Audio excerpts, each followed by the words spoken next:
Hey, yo, what's up everyone, man? How are we all doing? Hope you're all good. Highly requested video. This actually was highly requested, actually. I didn't think it would be, because I didn't know if you would want to see me react to British conflicts. But I suppose it's nothing funny about it, but it's just how isolated the island was. I don't think the rest of the world knows actually why we went there, and I think a lot of British people don't know why we went there either, to be honest. I think it was more about just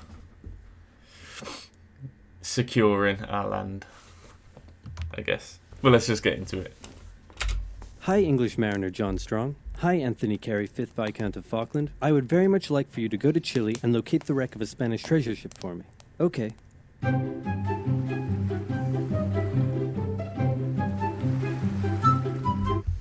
Hey, I found some islands.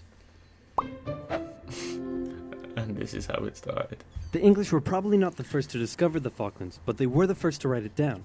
They found it to be cold, wet, and miserable, just like home. So they established it. Oh, it's so painfully true.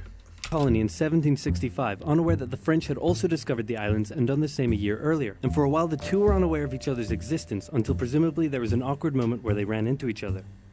Then the Spanish showed up and told the French that a couple hundred years earlier the Pope drew a line on a map and said all of this belongs to Portugal and all of this belongs to Spain, and that the island was in Spain's territory and they would like the French to hand over their settlement. Now, since the two were good friends and Spain was willing to pay in cash money, the French obliged. But since they were still a little bitter about the recent 7 Years' War thing, they made sure to warn the Spanish not to let those dirty English on the other side of the island take over. So France's entire existence has just been based around trying to get at us. And, I say trying with capital letters. Don't want to say too much, but went over to the English and explained, Pope, line on map, Spain's island. And the English said, yeah, right, this is our island. But the Spanish had more guns, so they kicked them off anyway. But then England threatened to go to war. So Spain went to their friends in France and said, hey, it looks like stuff is about to go down. You in on this? And the French Minister of War said, yeah, and we'll launch a full-scale invasion of England and party like it's 1066. But then King Louis XV said, 1, you're insane, and 2, you're fired. Sorry, Spain, we're not ready for a war right now. So Spain had to give the English their settlement back, saying it's still our island, and the English said, no, it's our island. Then some colonists in North America got a bit rowdy, so the English had to leave their settlement to go focus on that. But they left behind a plaque that said this is totally still our island. So the island was in Spanish hands, but then a French guy, no, not that one, turned on the Spanish, took over most of the country, and captured King Ferdinand VII. And in response, the Spanish colonies in South America started vying for independence. So Spain had a little bit on its hands and also had to leave the islands. And for a couple decades, the islands were left uninhabited except for the penguins, some fishermen, and the gauchos, which are basically like cowboys but cooler and Spanisher. A merchant from Hamburg living in the now independent United Provinces of the Rio de la Plata heard about the feral cattle roaming the Falklands and thought it would be a good way to make some money.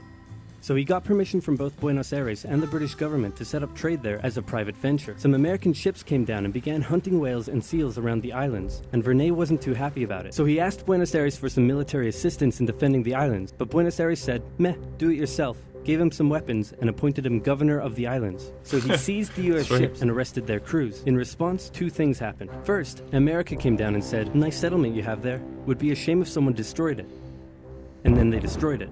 Second, Britain heard Vernet had been appointed governor, meaning the United Provinces, actually now the Argentine Confederation, were officially claiming the islands as theirs. So Britain showed up and said, hey, didn't you see our plaque? And since they had more guns, they kicked them off the island. And the Falklands remained firmly in British hands for the next century. They officially became a crown colony in 1840. Port Stanley became the island's capital in 1845. The cattle hides from the island weren't worth much, so they imported sheep from Britain in 1851. 2 world wars came and went, and all this time the Argentinians never rescinded their claim over the islands. Now it's 1976.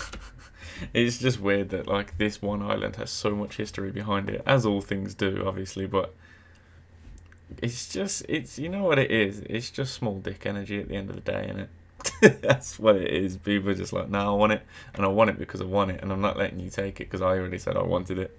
That's what it is. And after a couple civil wars, a new brutal military dictatorship sponsored by the US fight against communism has taken control in Argentina. And by 1981, this guy was in power. The economy had been struggling for a long time, and Galtieri had been unable to improve the situation. Now, if you ever find yourself the brutal military leader of a struggling South American country and you start getting into hot water, here's a bit of advice that has been tried and tested throughout the centuries.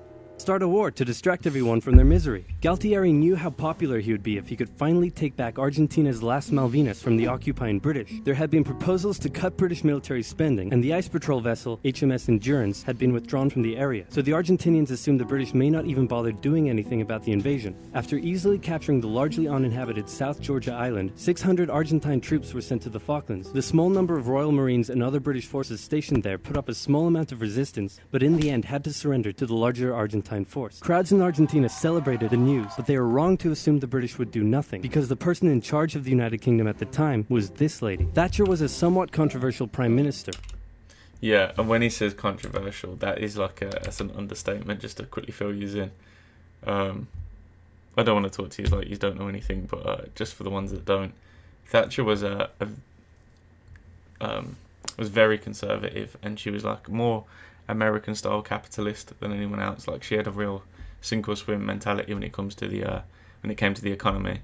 A lot of the you know how all things is, like a conservative would say, oh, she done this, and a left-wing person would say, yeah, but this had this effect and this had this, and they're both technically right. They had, pros and cons. Like, a big one that they use for Maggie Thatcher is that she shut down the mines up north, and it left a lot of people unemployed. And while on the surface that does sound like a bad thing, what a conservative would say is, the mines didn't have much left in them. They were receiving a lot of government assistance, and they would cost him more than they were bringing in. And then, but that kind of back and forth about Maggie goes on throughout everything. People also call her Maggie the milk snatcher, because she took milk cartons out of school so kids couldn't drink milk, so they started calling her the milk snatcher. Just things like that. She's kind of like the dystopian capitalist that the left wouldn't like today, if that makes sense. But whether you loved her or hated her, there was no denying that she was tough, like metal. Iron, for example. She immediately declared an exclusion zone around the islands and organized for a task force of over 100 ships to set sail for the Falklands. The United Nations expressed concern at the Argentine invasion. All South American nations apart from Chile backed Argentina. And since the United States had propped up the Argentine dictatorship, Reagan went to Thatcher and said, "Could you maybe just let them have the islands?" And Thatcher said no. Okay, here, have some weapons. Fighting a war over 8,000 miles from home was a I love America. That's just their answer to everything. Oh, we tried. Here's some weapons. Good luck. Logistical challenge for the British. They requisitioned civilian cruise ships and containers, and they used British-owned Ascension Island as a forward base. By the time they arrived at the Falklands in May, the Argentine forces had had time to entrench themselves. The first task for the British was to gain control of the seas, which they did easily. On the 2nd of May, a British submarine sank an Argentine cruiser. The sinking was controversial, as it occurred outside the British exclusion zone. It was also the largest loss of life in a single incident during the war. And in response, the Argentine Navy withdrew from the islands. The next task for the British was to gain air superiority. While the Argentine Air Force controlled the skies, they were able... It's also worth noting, I'm just kind of filling you in some background information here. This war caused a lot of controversy. Not because of just military intervention as a whole. Margaret Thatcher was very fiscal, and she was making a lot of cutbacks in her social policies. She was cutting government support for a lot of things. So a lot of people assumed that if this was happening, that's because the country was short on money, which it was. And everyone knows war is expensive, so everyone was kind of thinking, if we're having all these cutbacks and then you're getting into military conflicts, then, is there money and you're just not giving it to us? Are you just being stingy? And the third thing was, and this is a quote from the film This Is England, is a lot of people thinking, what the fuck is the Falklands? A lot of people have never heard of the Falklands. It was just a tiny island, thousands of miles away, no one cared, there's nothing there. And everyone just thought she was just being the ruthless iron lady that she was. Obviously this is before I was born, but I know quite a lot about it. So a lot of people didn't like her for that. Also, any Americans, go check out the film This Is England. It's set in that kind of time period, and it's just about kind of England becoming a little bit more nationalist. A lot of people say racist. Just to the immigrants coming in, the Indians and the Pakistanis, and just kind of like the reception that they was given. It's a good film. It's not on anything like Netflix or Amazon Prime, but you'll find it if you look hard enough. This Is England, it's called. Check it out. It was also the largest loss of life in a single incident during the war, and in response, the Argentine Navy withdrew from the islands.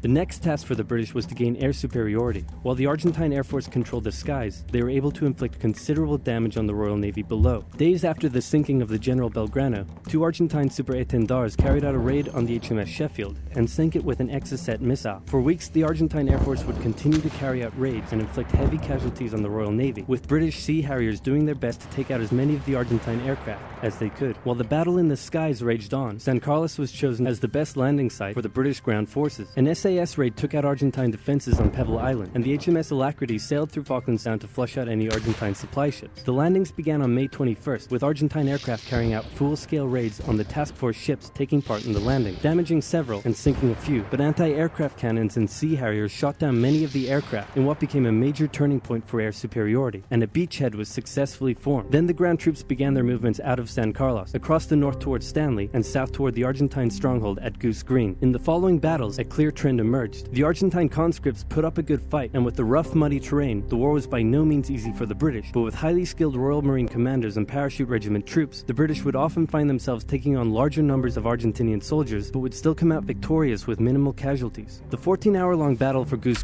I know a little bit of history about this if you're interested. I don't really know much about the Parachute Regiment's involvement, but for various reasons I know quite a bit about the Royal Marines.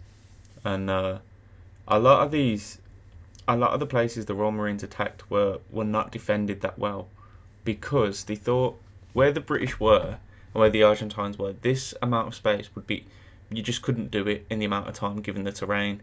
So there was no need to defend, because there's no way they could get from there to there in 48 hours. So they'd bring their defences to another place. But the Royal Marines, their fitness is just incredible, and they just kind of just got down to it and just crossed incredible amounts of distance in short periods of time. So yeah, it caught the Argentines unaware. Plus, at the end of the day, they're conscripts, so they've had minimal training, and the Royal Marines, they do 32 weeks, 32 weeks training, and the officers do 52 weeks or 64. Shit, I can't remember. But you get my gist. Argentinian soldiers, but would still come out victorious with minimal casualties. The 14-hour-long battle for Goose Green commenced on the night of May 28th. The battle ended in a decisive British victory, with over 900 Argentinians surrendering. Then, with 5,000 reinforcements arriving from the 5th Infantry Brigade, the British started preparing for their final assault on Stanley. In a series of hard-fought battles, they took control of the hills and mountains surrounding the town, as the Argentine forces withdrew, with British ships shelling their positions from offshore. Utterly surrounded, on the 14th of June, the Argentinians surrendered, and the war was over. The 2-month-long war claimed hundreds of lives and left the islands strewn with minefields that still pose a problem to this day. Argentina still claims the islands, but in 2013 a referendum was held, and the islanders voted 99.8% in favor of remaining British. Plus, 3 votes. 13 a referendum was held, and the islanders voted 99. Fraud. It's so funny because every time I say it, there's always a couple of comments that are just so salty. It's a joke, man. Chill. 0.8% in favor of remaining British. Plus, oil was just found near the islands, so the British probably aren't going to give them up anytime soon. You know what? America will invade soon. That's the next thing. America versus Britain on the Falklands for this oil. That's what it's going to be, innit? Mind you, I think America's got enough oil as it is. Plus, in 2030 now, we won't be allowed to buy diesel cars anymore in England. That's going to be the new rule. 2030, no more diesel. It's going to be all electric. See what happens with that, eh? But yeah, man, thanks for joining me. I hope you enjoyed the reaction. I mean, I talked a little bit, but it's only a short video, so I figured, Plus, you can just skip over me talking. You don't have to listen to it. But yeah, man. Like, comment, subscribe. You know how it is.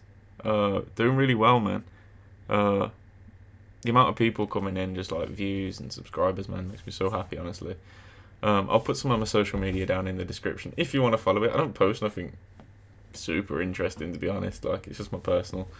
But yeah, man, it'd be good to see more of you guys, like, off of YouTube, if that makes sense.